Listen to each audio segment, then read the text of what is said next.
Herkese iyi akşamlar. 6 Mayıs 2024 gününü bitirdik. Amerikan endekslerimiz kapandı. Günü ufaktan bir yorum yaparak tamamlayalım. Öncelikli olarak Amerikan endeksleri günü pozitif başladılar ve pozitif bitirdiler. Dow Jones 0,46, S&P 1,03, Nasdaq 1,13 artıda günü kapattılar. İşlemler güzel ilerliyor. Amerikan piyasası yapmış olduğu düşüşten sonra gerek yükselen trendlerinden gerek Fibonacci'lerinden destek alarak ATH seviyelerine doğru yukarıya doğru kafalarını kaldırdılar. Beklentinin üzerine Mayıs ayında belki bir düşüş gelmeyecek. Yukarıya doğru hareketlerine devam edecekler. An itibariyle yükseliyorlar. Ve biz de izle gör politikamız doğrultusunda takip edeceğiz. Fakat Bitcoin düşerken Amerikan endeksiyle beraber düşüyor. Şu anda Amerikan endeksleri yükselirken Bitcoin olduğu yerde bir nevi duruyor. Gün içerisinde yukarıdaki direnç noktalarımıza karşı bir atak gerçekleştirdi. Güzel bir ataktı, hacimli bir ataktı. Fakat sonrasında bunu koruyamayarak Bitcoin kendini aşağı doğru saldı ve an itibariyle şu anda 4 saatlikte baktığımızda düşen bir trendimiz vardı. Tekrar bu trendin üstünde hareketlerini sürdürmeye devam ediyor. Buradan daha aşağıya salar mı? Salarsa niye saldı diye sormayız. Çünkü yukarıya hareketini tamamlayamadı. Hacim yetersizliği kaldı. E, An itibariyle kümülatif volüm delta eksi 900'lerde. Yani görüntüde gördüğünüz gibi total düşen bir yine daralan bir yapımız vardı. Kama yapısı vardı burada uzun zaman diliminde. Görüyorsunuz üst taraftan yine bir red yedik. Aşağı doğru kafasını eğdi.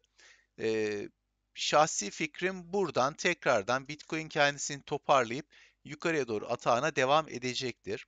Gün içinde Total 2'de yine tekrardan düşen trendini kırma ile ilgili bir eğilim oldu. Ethereum 0.5 Fibonacci'nin üstüne kendisini atmaya çalıştı. Hatta düşen trendini kırmaya çalıştı. Bitcoin geri döndüğü için Ethereum'da bir tık daha fazla sert olarak aşağıya döndü ve haftalık kapanış seviyesinden destek alarak şu anda 3075'te, haftalık kapanışta yaklaşık 3046'lardan geçiyordu. O da hareketini tamamlayamadı. Dün canlı yayınlarımızda da konuşmuştuk. Bitcoin haftayı pozitif güzel bir mumla kapattı. Bir boğa çekiciyle kapattı.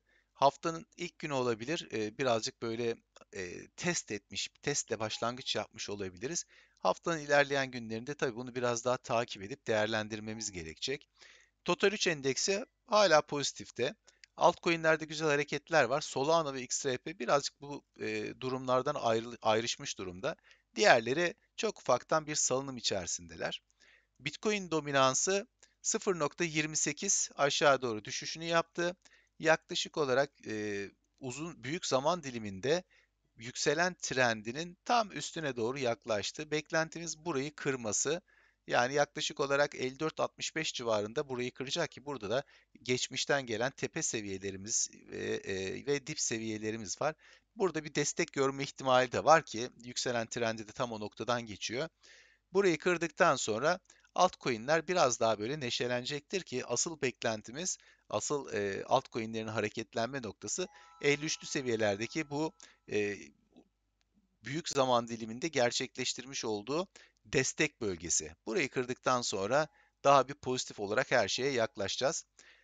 Tether gördüğünüz gibi Bitcoin 1,03 olmasına rağmen Tether 0,75'te.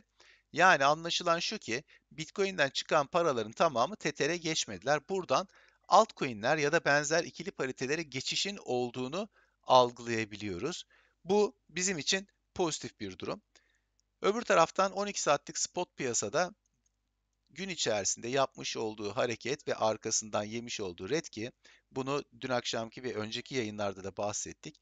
Yukarıya doğru baktığımızda düşen trendimiz var dedik. Burası bize bir direnç olacak dedik. Arkasından Fibonacci 0,236 önümüzde dedik. O bir direnç olacak dedik.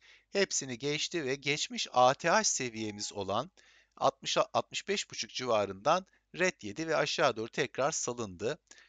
Geldiği nokta geçmişte yine destek aldığı 62,5 civarları ki buralardan da gücünü topladı. Biraz kendini yukarıya doğru kaldırmaya gayret ediyor. Balinalarımızda durumumuz nasıl? Balinalar 40.13'e kadar geri geldiler.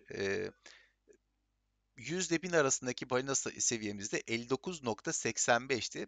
Bir puan orası düşerken büyük cüzdanlar diye baktığımız 1000 ve 10.000'in üzerindeki cüzdanlarda 40.13'e kadar tekrar yükseldik. Burayı son zamanlarda en son 40.14 görmüştük.